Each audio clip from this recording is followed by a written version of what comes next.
اور ساہیوال سے ہی خبر شامل کریں گے۔ بیورو چیف ملک اشتیاق احمد کی رپورٹ کے مطابق محکمہ ماحولیات ساہیوال شہر اور اس کے گرد و نواح میں ماحولیاتی آلودگی روکنے میں مکمل طور پر ناکام۔ ماحولیاتی آلودگی سے شہری سانس اور مختلف بیماریوں میں مبتلا ہونے لگے۔ تفصیلات کے مطابق ساہیوال ضلع انتظامیہ اور محکمہ ماحولیات ساہیوال فضائی آلودگی کو روکنے میں مکمل طور پر ناکام۔ شہر اور اس کے گرد و نواح میں کیمیکل والی فیکٹریاں اور اینٹوں والے بھٹے اور فصلوں کے بقایا جات کو آگ لگنے لگی، جس سے دھواں ہی دھواں ہونے لگا، جس سے فضائی آلودگی پھیلنے لگی، جس سے ساہیوال کے شہری سانس اور جلد کے مختلف امراض میں مبتلا ہونے لگے۔ جبکہ ماحولیات ساہیوال کے اعلیٰ افسران فیکٹری مالکان اور اینٹوں والے بھٹا مالکان سے بھاری منتھلی لے کر نیند خرگوش کے مزے میں خاموش تماشائی کا کردار ادا کرنے لگے، اور بدقسمتی سے ساہیوال ضلع انتظامیہ بھی اس حوالے سے اپنی آنکھیں بند کر کے سب اوکے کی رپورٹ پیش کرنے لگے۔ ساہیوال کے لاوارث شہریوں کا وزیر اعلیٰ پنجاب اور چودھری پرویز الہی، کمشنر ساہیوال اور ڈپٹی کمشنر ساہیوال سے فوری نوٹس لینے کا مطالبہ۔ اور خبر شامل کرتے ہیں ساہیوال سے۔ بیورو چیف ملک اشتیاق احمد کی رپورٹ کے مطابق پنجاب حکومت عوام کی مشکلات کے ازالہ کے لیے ہمہ وقت تیار۔ اس سلسلہ میں عام آدمی کی سرکاری افسران تک رسائی یقینی بنائی جا رہی ہے تاکہ ان کو درپیش مسائل ترجیحی بنیادوں پر حل ہو سکیں۔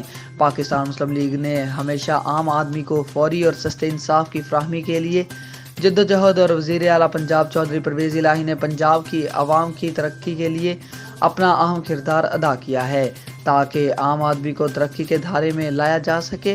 یہ بات وزیر اعلیٰ پنجاب کے پولیٹیکل اسسٹنٹ میاں عبدالرشید بوٹی نے commissioner Sahiwal division Javed Akhtar Mahmood, RPO Tayyab Hafeez Cheema اور ڈپٹی کمشنر کامران خان سے ملاقات کے دوران کہی۔ انہوں نے تمام انتظامی افسران پر زور دیا کہ وہ اوپن ڈور پالیسی کے تحت اپنے دفاتر کے دروازے عام آدمی کے لیے کھلے رکھیں تاکہ افسران تک ان کی رسائی ممکن ہو سکے اور ان کے مسائل کو فوری طور پر حل کیا جا سکے۔ انہوں نے کہا کہ شہریوں کو درپیش مسائل کا فوری حل پنجاب حکومت کی ترجیحات میں شامل ہے۔ یونیک نیوز کی خبر چلنے پر فوری action. CEO MEPCO SC Sahiwal XEN Sahiwal کا فوری نوٹس۔ نواحی قصبہ نور شاہ میں محکمہ وابڈہ کی طرف سے خراب ٹرانسفر کو مرمت کر کے دوبارہ لگا دیا گیا۔ جی بالکل، خبر شامل کرتے ہیں ساہیوال سے ہمارے بیورو چیف ملک اشتیاق احمد کی رپورٹ کے مطابق محکمہ وابڈہ کی طرف سے قصبہ نور شاہ میں کئی گھنٹوں سے خراب ٹرانسفارمر مرمت کر کے دوبارہ لگا دیا گیا۔ علاقہ نور شاہ میں گزشتہ کئی گھنٹوں پہلے بجلی ٹرانسفارمر خراب ہونے کی وجہ سے مساجد، گھروں سے پانی ختم ہونے کی وجہ سے لوگوں کو شدید مشکلات کا سامنا تھا۔ مچھر کے کاٹنے کی وجہ سے بچے، بوڑھے اور عورتوں کو پریشانی کا سامنا تھا۔ محکمہ وابڈہ کی طرف سے ٹرانسفارمر کو بروقت مرمت کروا کر اہل علاقہ کے دل جیت لیے۔ علاقہ کے سیاسی و سماجی حلقوں نے CEO MEPCO SC Sahiwal XEN وابڈہ اور دیگر عملہ وابڈہ سمیت عملے کے اس اقدام کو سراہا ہے۔ اور آپ کو بتا دیں چلے سیالکوٹ سے محافظ محمد یاسین کی رپورٹ کے مطابق یونین کونسل گونکن اور مراد پور کے تنظیمی عہدیداران کی کاوشوں سے محمد علی اسامہ، امین عامر بھٹی، آصف رضا، محمد اشفاق، حسن گجر، نور محمد، محمد اشرف اور شاہد محمود سلیحری ساتھیوں سمیت پاکستان تحریک انصاف میں شامل۔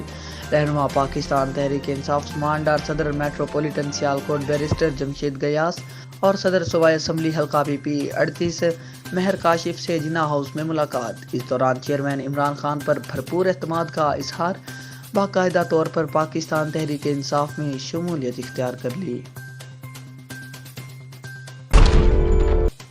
خبر شامل کرتے ہیں بہاولپور سے۔ ڈسٹرکٹ بیورو چیف اجمل جھبیل کی رپورٹ کے مطابق چیئرمین پاکستان تحریک انصاف عمران خان کی کال پر احمد پور شرقیہ میں کمر توڑ مہنگائی اور ٹرانسجینڈر بل کے خلاف سابق ٹکٹ ہولڈر عبدالباسط شکرانی کی قیادت میں احتجاجی ریلی نکالی گئی۔ اس ریلی میں شیخ روشن اور کوٹلہ موسیٰ خان سمیت شہر کے دور دراز علاقوں سے قافلوں کی صورت میں سینکڑوں افراد نے شرکت کی۔ یہ ریلی چوک شکرانی سے شروع ہو کر چوک منیر شہید پر اختتام پذیر ہوئی۔ اس موقع پر عبدالباسط شکرانی نے ریلی سے خطاب کرتے ہوئے کہا महंगाई खत्म करने का नारा लगाने वाली इम्पोर्टेड हुकूमत अब मुल्क की गरीब आवाम पर एक अजाब बनकर रह गई। बिजली के बिलों में इजाफी टैक्सेस के साथ साथ खाने पीने की तमाम अशिया गरीब की पहुंच से दूर हो चुकी हैं। उन्होंने कहा, ट्रांसजेंडर बिल के जरिए इम्पोर्टेड हुकूमत मुल्क को यहूदी लाही की तरफ धकेल रही है, तो हम ट्रांसजेंडर बिल की भरपूर मजम्मत करते हैं। उन्होंने मजीद कहा कि हमें अल्हम्दुलिल्लाह ओहदों वगैरह की कोई ज़रूरत नहीं, हमारे लिए इमरान खान का इस्लामी नज़रिया ही सबसे बड़ा ओहदा है। हम इंशाल्लाह इमरान खान के नज़रिए को शहर के हर घर घर में पहुंचाएंगे और इंशाल्लाह वो वक्त दूर नहीं जब कौम एक बार फिर इमरान खान को वज़ीर आज़म पाकिस्तान देखेगी। भावलपुर से आपको बताते चले, अजमल जबील की रिपोर्ट के मुताबिक भावलपुर की तहसील अहमदपुर शर्किया बेवा खातून शाद बीबी की जायदाद पर सगे भाइयों का नाजायज कब्जा, सगे भाई जान के दुश्मन बन गए, हुक्काम वाला से इंसाफ की अपील। बेवा खातून शाद बीबी ने मीडिया से गुफ्तगू करते हुए बताया कि मेरी विरासती जायदाद 9 दुकानें 2 घर जो कि मेरे वालिद के नाम थी, वालिद के फौत होने के बाद हम बहन भाइयों को विरासत में मिली। इस पर अरसा 14 साल से मेरे भाई इमाम बख्श उर्फ हाजी बिल्ला सफ्तर शौकत नाजायज काबिज हैं, जबकि अदालत ने मेरे हक में फैसला कर दिया है। रेवेन्यू ने भी मेरे हक में रिपोर्ट, तमाम अदालतों से फैसले मेरे हक में हुए। इसके बावजूद भी इंसाफ के लिए दर बदर धक्के खाने पर मजबूर हूँ। मुझे अब तक जायदाद में से हिस्सा नहीं दिया गया, उल्टा मेरे भाई मुझे जान से मारने की धमकियां देते हैं। मैं बेवा खातून हूँ, इंतहाई सफेद पोश हूँ।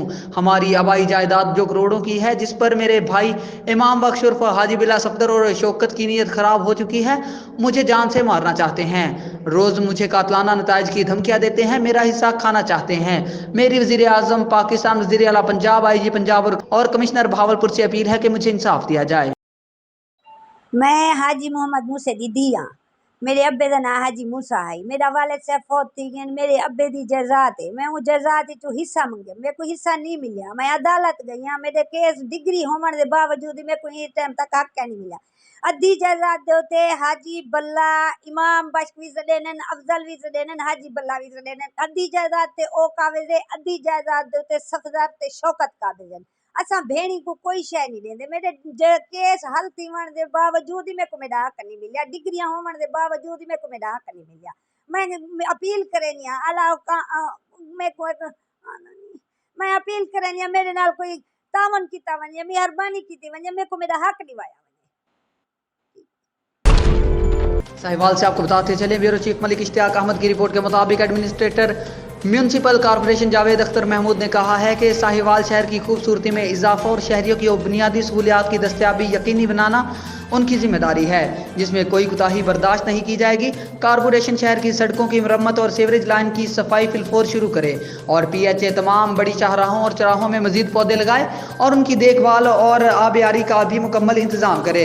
उन्होंने ये हिदायत अपने दफ्तर में होने वाले एक इजलास में दी, जिसमें म्यूनसिपल कॉरपोरेशन के मामलात का तफसीली जायजा लिया गया। इजलास में additional commissioner coordination Shafiq Ahmed Dogar, director local government doctor Saifullah और deputy director Azhar Nabi Diwan, chief officer Naeemullah Waraich, municipal officer Abdul Ghaffar, Mohammad Waqas Akram और जावेद अनवर गोंदल और AC जनरल वकास जफर ने भी शिरकत की। उन्होंने कहा कि म्यूनसिपल सर्विसेज की दस्तयाबी शहरियों का बुनियादी हक है, जिसकी फराहमी में वसाइल की कमी को आड़े नहीं आने दिया जाएगा। उन्होंने शहर में तजावुजात और वॉल चॉकिंग हटाने और आवारा कुत्तों की तल्फी की खुसूसी मुहिम शुरू करने की भी हिदायत की और कहा कि उन्हें रोजाना की बुनियाद पर जारी रखा जाए। उन्होंने म्यूनसिपल अफसरान पर जोर दिया कि वो आवाम को दरपेश दरीना मसाइल के हल को तरजीह दें और उनकी जिंदगियों में आसानियां लाएं। इजलास में municipal officer finance Abdul Ghaffar Wains ने ब्रीफिंग देते हुए बताया कि म्यूनसिपल कॉरपोरेशन ने मौजूदा माली साल के दौरान तरक्याती स्कीमों के 12 करोड़ रुपए मुख्तस किए, जिससे सड़कों और सीवरेज लाइन की मरम्मत का काम किया जाएगा। म्यूनसिपल ऑफिसर इंफ्रास्ट्रक्चर और सर्विसेज मोहम्मद वकास ने बताया कि शहर में 36 ट्यूबवेल और 17 फिल्ट्रेशन प्लांट मौजूद हैं, जिनमें से 25 ट्यूबवेल और 15 फिल्ट्रेशन प्लांट्स शहरियों को साफ पानी फराहम कर रहे हैं, जबकि खराब ट्यूबवेल्स और प्लांट्स की पस्प प्रोग्राम के तहत मुरम्मत की जाए। इसके अलावा सीवरेज की डिस्पोजल के लिए 10 स्टेशन भी दिन रात काम कर रहे हैं। कमिश्नर जावेद अख्तर महमूद ने कहा कि शहर का कूड़ा क्रिकेट मुनासिब तरीके से डिस्पोज करने के लिए लैंडफिल साइट्स बनाने की हिदायत की और कहा कि बिस्प प्रोग्राम के तहत मौसूल होने वाली मशीनरी को चलाने के लिए नई भर्ती की समरी तैयार करके हुकूमत को फौरी भिजवाई जाए। Municipal officer planning Javed Anwar Gondal ने इजलास को बताया कि म्यूनसिपल कॉरपोरेशन की हदूद में 20 मंजूर शुदा हाउसिंग स्कीमें हैं, जबकि 30 के केसेस ज़ेर गौर हैं और 13 गैर कानूनी करार दी जा चुकी हैं, जिस पर कमिश्नर ने हिदायत की कि 30 ज़ेर गौर और 13 गैर कानूनी स्कीमों की ट्रांसफ़र पर आयद पाबंदी को यकीनी बनाया जाए ताकि अवाम के मुफादात का तहफ़्फ़ुज़ किया जा सके। और हफ्ताबाद से आपको बताते चले, नुमाइंदा खुसूसी मोहम्मद अरसलान की रिपोर्ट के मुताबिक चेयरमैन अली रजा खाकवानी और director general Punjab food authority Mudassar Riaz Malik की हिदायत पर जिला हफ्ताबाद फूड सेफ्टी टीमों ने सुखे की मोटरवे सर्विस एरिया पिंडी भटिया में कार्रवाई की। तफसीलात के मुताबिक फूड सेफ्टी टीमों ने सर्विस एरिया पर कार्रवाई करते हुए मारूफ रेस्टोरेंट को ज़ाती अहाते की हिफ्ज़ान सेहत के उसूलों की पासदारी ना करने, अहाते में मकड़ी के जाले और सफाई के मुनासिब इंतजाम ना होने, फूड प्रोसेसिंग एरिया में मुर्दा हशरात और चूहों का फुजला पाए जाने और गली सड़ी सब्जियां इस्तेमाल करने की बिना पर 14,000 रुपये जुर्माना आयद किया। इसके अलावा टीमों ने ड्राई फ्रूट शॉप को बगैर लेबल और ज़ायदुल मियाद फरोख्त करने पर 8,000 जुर्माना आयद किया और नाकस अशिया को मौका पर तलब किया। खबर शामिल करते हैं रहीम यार खां से। कब्जा माफिया ग्रुप नून लीग से ताल्लुक़ रखने वाले लतीफ़ भट्टी, जो कि एक गरीब ख़ानदान से ताल्लुक़ रखने वाली बुजुर्ग खातून वल्लो माई की जगह के ऊपर काफ़ी अरसा दराज से कब्जा किया हुआ है, जो कि माफिया का हिस्सा बनने वाली पटवारी ज़हीर असलम लतीफ़ भट्टी के साथ मिलकर और पैसे लेकर वल्लो बीबी को निशानदही करने से इनकार कर रहा है, ऊपर से धमकियाँ लगा रहा है। ओडीसी साहब रहीम यार खां, एसी साहब रहीम यार खां के पास चक्कर लगा कर थक चुके हैं। जबकि पटवारी को तलब किया गया तो उसने एसी साहब को साफ इनकार कर दिया। निशानदही करवाने से एसी साहब लाचार और मजबूरी की कुर्सी पर बैठे हैं, जो कि रहीम यार खां में अवाम परेशान और कोई रहनुमाई नहीं हो रही। लिहाजा चीफ जस्टिस ऑफ पाकिस्तान और वजीर आला पंजाब परवेज इलाही से अपील की जाती है कि वल्लो माई को इंसाफ दिलवाया जाए। जी खबर शामिल करते हैं ब्यूरो चीफ मलिक इश्तियाक अहमद की रिपोर्ट के मुताबिक परेशान ही मुहतात रहें। सोशल मीडिया पर बच्चों के अगवा की और अगवाकारों की मौजूदगी की खबरें चल रही हैं, लेकिन साहिवाल में ऐसा वाक़या पेश नहीं आया और ना ही कोई सरकारी अलर्ट जारी किया गया। साहिवाल पुलिस आवाम के जानो माल और बच्चों के तहफ़्फ़ुज़ के लिए हम वक्त कोशा हैं, ताहम आम हालात में भी एहतियाती तदाबीर ज़रूर अपनाएं। बच्चों को बिला ज़रूरत घर से अकेले ना निकलने दें। करीबी रिश्तेदारों के अलावा किसी भी शख्स के साथ बच्चों को अकेला ना छोड़ें। अपने इर्द गिर्द के माहौल पर नज़र रखें और मशकूक अशखास की इतला फ़ौरन 15 पर दें। और यहाँ पे आपको एक अफसोसनाक खबर से आगाह करते चले, हमारे नुमाइंदा खसूसी खुरम शहजाद की रिपोर्ट के मुताबिक लाहौर में दिल दहला देने वाला एक वाक़या पेश आया। जी बिल्कुल, लाहौर में गंगाराम अस्पताल के करीब फुटपाथ पर खड़े शहरियों पर एक शख्स ने अपने गरूर और तकब्बुर के नशे में गाड़ी चढ़ा दी, जिससे 4 शहरी जख्मी हुए, 3 की हालत खतरे से बाहर। एक शख्स जख्मों की ताब ना लाते हुए अस्पताल में दम तोड़ गया। जाम बहक होने वाले शख्स का नाम शहबाज गुज्जर बताया जा रहा है और वो गाजी रोड लाहौर का रिहायशी है। जी बिल्कुल, आपको अफसोसनाक खबर से आगाह कर रहे हैं, लाहौर में दिल दहला देने वाला वाक़या पेश आया। गंगाराम अस्पताल के करीब फुटपाथ पर खड़े शहरियों पर एक शख्स ने अपने गरूर और तकब्बुर के नशे में गाड़ी चढ़ा दी। और आपको बताते चले, रेलवे पुलिस लाहौर डिवीजन का joint anti encroachment operation railways अराजी पर कायम पेट्रोल पंप अदम अदायगी के बायस लाहौर हाई कोर्ट के हुक्म पर सील कर दिया गया। पेट्रोल पंप 7 मरला कमर्शियल रेलवे अराजी पर मुहित था, जिसकी मालियत तकरीबन 6 करोड़ 25 लाख बनती है। Operation SHO Sialkot Mohammad Saqib PWI IOW railways की सरबराही में रेलवे रोड नज़द अलामा इकबाल चौक सियालकोट के मकाम पर अमल में लाया गया। रेलवेज की ज़मीन पर नाजायज़ काबजीन के खिलाफ महकमा रेलवेज को भरपूर सिक्योरिटी फ्राहम की जा रही है। IG रेलवेज राव सरदार की ब्रीफिंग। पत्तोकी से आपको बताते चले, पत्तोकी के इलाके जंबर में मारूफ कानूनदान राना मोहम्मद ताहिर एडवोकेट के डेरा पर जंबर वेलफेयर सोसाइटी के ज़ेरे एहतमाम पहले फ्री मेडिकल कैंप का इनेकाद किया गया, جس میں جمبر کلاں اور خرد اور دیگر قریبی دیہات کے 2000 سے زائد خواتین حضرات اور بچوں کی بذریعہ کمپیوٹر چیک اپ کیے گئے۔ 700 سے زائد ادھیڑ عمر اور نوجوان خواتین کی آنکھوں کا کمپیوٹر کے ذریعے معائنہ کیا گیا، جبکہ 35 خواتین کے آپریشن بھی کیے گئے۔ پری میڈیکل کیمپ میں 3 معروف ادویات ساز کمپنیوں نے 30 سے 35 لاکھ روپے کی ادویات مفت فراہم کی۔ اس موقع پر جمبر ویلفیئر سوسائٹی کے سرپرست حاجی محمد یحییٰ، کنوینئرز رانا فرقان، چودھری آصف اور رانا انتظار موجود تھے۔ ڈاکٹروں میں ڈاکٹر محمد مطلب میو، ڈاکٹر عروسہ مطلب، ڈاکٹر رانا مدثر علی، ڈی پی ٹی ڈاکٹرز اور امید علی، ڈاکٹر رانا رضوان اور ڈاکٹر رانا عدیم کا شکریہ ادا کیا، جنہوں نے اپنا قیمتی وقت نکال کر انسانی خدمت کی زندہ مثال قائم کی۔ اور آپ کو جمبر سے افسوسناک خبر سے آگاہ کرتے چلے، پاور پلانٹ جمبر کی پارکنگ میں زمین پر سوئے ہوئے شخص کو نامعلوم گاڑی نے کچل دیا۔ واقعہ میں لکی مروت کا رہائشی 20 سالہ دانیال موقع پر جاں بحق۔ واقعہ کی اطلاع ملتے ہی ریسکیو موقع پر پہنچ گئی۔ ریسکیو نے لاش کو تحصیل ہیڈ کوارٹر اسپتال پتو کی منتقل کر دیا۔